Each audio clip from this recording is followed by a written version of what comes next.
Greetings, sponsors and future sponsors. Sawubona, as the Zulu people say. It's more than just hello. In English, the Zulu word means, I see you. You are important to me. I value you.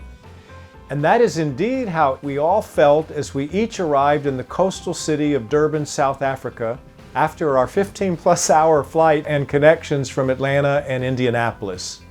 Each of us, including Camp Director Amanda Woods, her daughter Nyla, and Assistant Camp Director Margene Robinson, received such a warm welcome as we began arriving on Friday, September 30th. Located in the eastern part of the country, Durban is part of the KwaZulu-Natal province, which is home to the Zulu nation of 10 million. From Durban, we traveled to the nearby township of Lindelani, where we rented a primary school facility during their spring break. We partnered there with Pastors Mzwandile and Nozifo Nkongo of New Birth Christian Church and Principal Sandile Mkhize from the Duduzane Primary School and launched our first ever Growing Up on Wisdom camp for kids. This children's training was adapted by Amanda Woods, a kindergarten teacher and curriculum designer from Indianapolis. It was adapted from the 7 Pillars of Wisdom Daily Meditation Guide. The training teaches kids about the 7 Pillars of Wisdom, the 7 universal truths which are God's blueprint for successful living.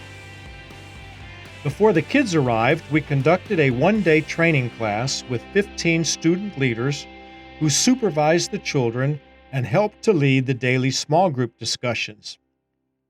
Dr. Malaza, a former school superintendent in KwaZulu-Natal, oversaw our Train the Trainer program, helped to lead the camp, and will continue to lead our ongoing teacher training program for us. She is currently translating the children's curriculum into the Zulu language. The children there all grew up speaking Zulu while also learning English. Our mission is to offer these kids camps throughout the KwaZulu-Natal province through the generous support of our U.S. sponsors and partnerships with local churches and public schools. Principal Sandile Mkhize, the principal of the Duduzane Primary School, became our first school partner as we endeavor to integrate the 7 Pillars of Wisdom into the public education system in KwaZulu-Natal. The camp taught the children the 7 universal truths essential for a successful life. Respect God, trust God, seek God in wisdom, practice humility, integrity, justice, and generosity. Raising our children on these 7 truths, this blueprint for life, is the best way for parents to raise their children to wholeheartedly love God and others. This groundbreaking 5-day camp kicked off on Tuesday, October 4th, with 100-plus students aged 5 to 12 participating daily.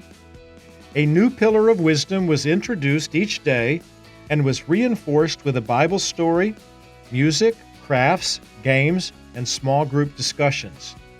By the end of the week, the campers knew the 7 Pillars of Wisdom by heart, providing them with the life-changing message of a Heavenly Father who loves them and hope for a better life through Christ. Each day was divided into 2 sessions, a whole group in the morning and small groups in the afternoon. The day began with all the campers together. They began this time with praise and worship led by Pastor Mzwa and the New Birth Christian Church worship team. Next, students received an introduction to one of the daily pillars of wisdom, then a Bible story, and finished with an object lesson and fun activity taught by Camp Director Amanda Woods and translated by certified trainer Bruce Malema. After lunch, the small group leaders took over.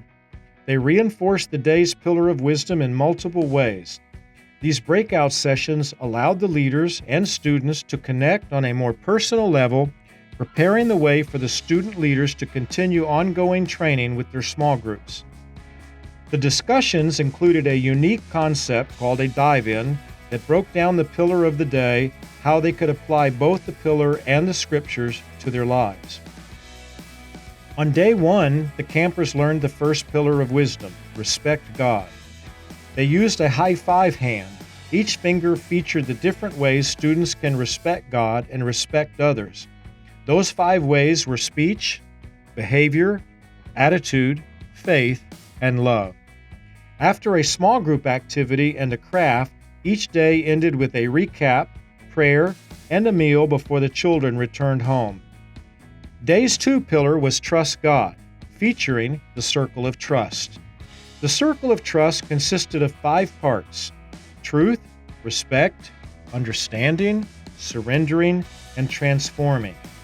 Each part plays an important role in teaching students how to develop trust for God, who is unwavering, rather than placing their trust in others and worldly things. The lesson ended with a Bible story about Nehemiah.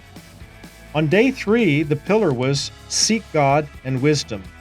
The students were encouraged to worship, pray, read the Bible, and actively participate in seeking God and wisdom in their daily lives. Continuing on to day 4, the students learned pillars 4 and 5, practice humility and practice integrity. A foot washing ceremony was held just as Jesus washed his disciples' feet to teach students how we should practice humility in our daily lives. All the leaders, teachers, and many students participated in this event, making it so personal and powerful as they put humility into action, just as Jesus did that night at the feet of his disciples. On day 5, the final day of camp, the students were introduced to the last pillars: practice justice and practice generosity. The stories of Jesus and the leper and the poor widow's offering rounded out the Bible teachings. A science demonstration was then used to teach the kids about the importance of being generous in their daily lives and how being generous helps them to develop a deeper relationship with God. Finally, it was time to graduate. Each student received their camp t-shirt and was recognized as they received their certificate of completion from all the camp leaders. This was a very special ceremony that recognized their hard work during the entire camp. The camp also drew great interest and opened doors for us to further share about the 7 pillars of wisdom with the local community. Together with small group leaders and students, we were fortunate to be interviewed by a local radio station for about an hour on the 2nd day of camp. Some very special guests also visited us during the week. This included Colonel Patience Mbelli, the local police chief.